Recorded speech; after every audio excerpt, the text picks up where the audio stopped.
मनोज जरांगे पाटील यांच्या नेतृत्वाखाली आझाद मैदान इथे सुरू असलेल्या आंदोलनाचे वार्तांकन करताना महिला पत्रकार तसेच इतर माध्यम प्रतिनिधींना वारंवार गैरवर्तन आणि अयोग्य वागणुकीला सामोरे जावे लागत आहे। हा प्रकार अत्यंत गंभीर व निषेधार्ह असून विविध पत्रकार संघटनांनी याचा तीव्र निषेध नोंदवला आहे। संघटनेचे स्पष्ट मत आहे की आंदोलनाच्या व्यासपीठावर पत्रकारांशी केलेले वर्तन हे लोकशाहीच्या मूल्यांना बाधा आणणारे आहे। त्यामुळे मनोज जरांगे पाटील यांनी तातडीने अशा गैरवर्तनासाठी जबाबदार व्यक्तींवर कठोर कारवाई करून पुढील काळात अशा घटना होऊ नयेत यासाठी ठोस उपाययोजना कराव्यात अशी पत्रकार संघटनेची मागणी आहे। या संदर्भात जरांगे पाटील यांनी प्रकरणाची तातडीने दखल घेतल्याबद्दल पत्रकारांनी आभार मानले। तरी देखील आंदोलनाचे वार्तांकन करणाऱ्या सर्व पत्रकारांना सुरक्षित, सन्मानपूर्वक आणि निर्भय वातावरणात कार्य करता यावे यासाठी आंदोलनस्थळी आवश्यक ती सुव्यवस्था राखली जावी अशी पत्रकारांची अपेक्षा आहे। नमस्कार, मी प्रणाली कापसे, न्यूज 18 लोकमतची रिपोर्टर आहे आणि गेली 18 वर्ष मी मुंबईमध्ये रिपोर्टिंग करते आहे। आज मी या वेशात असण्याचं कारण असं की महाराष्ट्राच्या घराघरामध्ये आज गौरींचं आगमन झालंय। गौरी म्हणजे शक्ती आणि याच शक्तींचं आगमन जेव्हा आज होत आहे तेव्हा मुंबईतल्या महिला पत्रकारांना विशेषतः आणि प्रसारमाध्यमांना एका वेगळ्याच प्रसंगाला तोंड द्यावं लागतं आहे आणि त्याचबद्दल मी आज आता तुम्हाला या ठिकाणी सांगणार आहे। गेले 3 दिवस मुंबईमध्ये भगवं वादळ मनोज जरांगे पाटील यांचा जो मोर्चा आहे तो मुंबईच्या आझाद मैदानामध्ये आलाय आणि त्याचं वार्तांकन करण्यासाठी सगळ्याच आम्ही महिला पत्रकार असो किंवा पुरुष पत्रकार असो किंवा कॅमेरा पर्सन असो आम्ही धडपडतो आहोत। आम्ही प्रत्येक क्षणाक्षणाची बातमी महाराष्ट्रातल्या प्रत्येक व्यक्तीपर्यंत पोहोचवतो आहोत।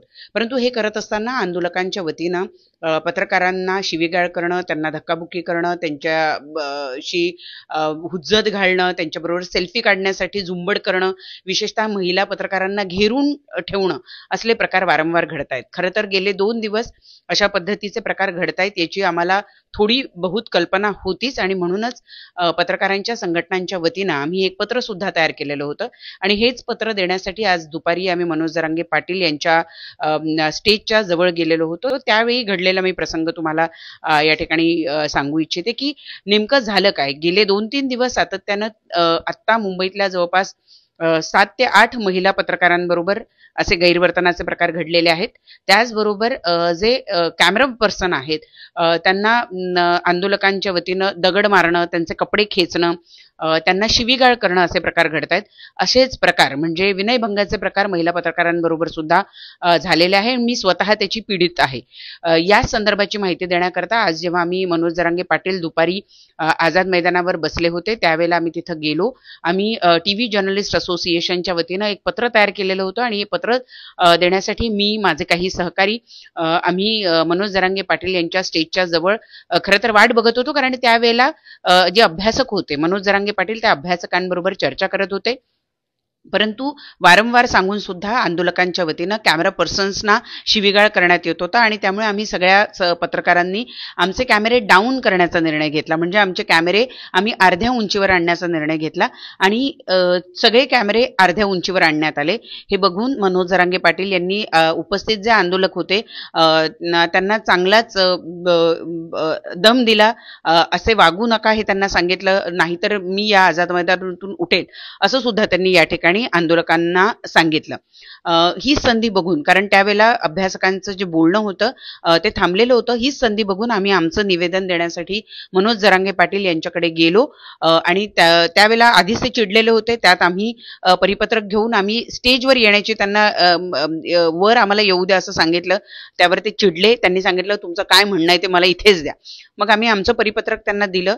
ते परिपत्रक त्यांनी 1 किंवा 2 ओळी वाचलं असेल, पूर्ण परिपत्रक त्यांनी वाचलं नाही, त्यामुळे नेमकं काय झालंय याची कदाचित त्यांना कल्पना आली नाही आणि त्यावर ते आमच्यावरच चिडले आणि त्यांनी आम्हाला सांगितलं की मी आता काय बोललो, मी वेगळं काय बोललो, मी आता सगळ्या आंदोलकांना दम दिलेला आहे की असं होणार नाही।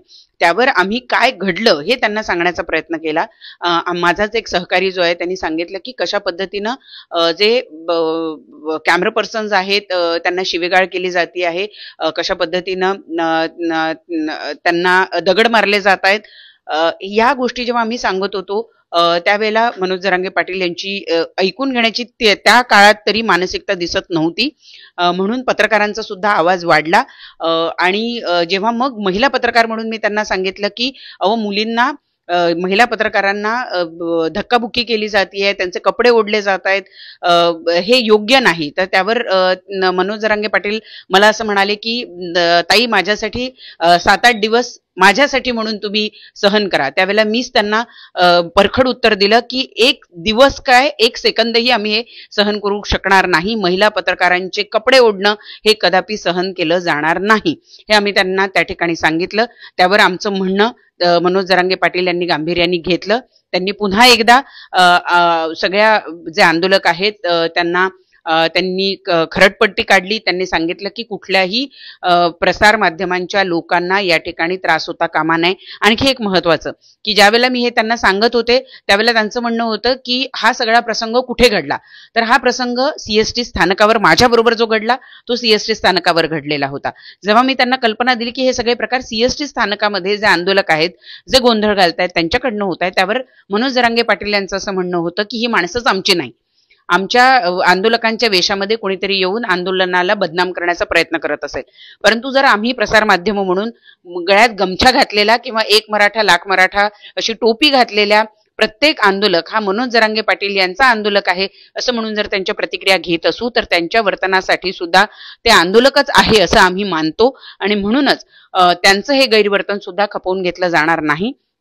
आमचं बोलणं संपल्यानंतर मनोज जरांगे पाटील यांनी पुन्हा एकदा आंदोलकांना तंबी दिली आणि असला प्रकार खपवून घेतला जाणार नाही असंही त्यांनी सांगितलं. याशिवाय त्यांनी आम्हाला सांगितलं की जर असं कोणी गैरवर्तन करत असेल तर त्याचा फोटो काढा, मला द्या, मग मी त्याचं गाव आणि त्या माणसाचं काय करायचंय ते बघतो, आणि असा जर कोणी तुमच्याशी गैरव्यवहार करत असेल तर त्याला तिथल्या तिथे तुडवा असं त्यांनी सांगितलं. त्यावर आम्ही असं म्हटलं की जर तुडवायचं असेल तर आम्ही तुमच्या आदेशाची वाट बघणार नाही, हे आम्हीही करू शकतो असंच आम्ही मनोज जरांगे पाटील यांना त्या ठिकाणी सांगितलेलं आहे. परंतु म्हणूनच एकूण या संपूर्ण घटनेचा प्रसार माध्यम म्हणून आम्ही सगळे निषेध करत आहोत. सगळ्या प्रसार माध्यमांच्या ज्या संघटना आहे, पत्रकारांच्या ज्या संघटना आहे त्यांच्या वतीनं सुद्धा पत्रकारांशी केल्या जाणाऱ्या गैरव्यवहाराचा, गैरवर्तनाचा आणि महिला पत्रकारांशी केल्या जाणाऱ्या विनयभंगाचा आम्ही तीव्र शब्दात निषेध करत आहोत.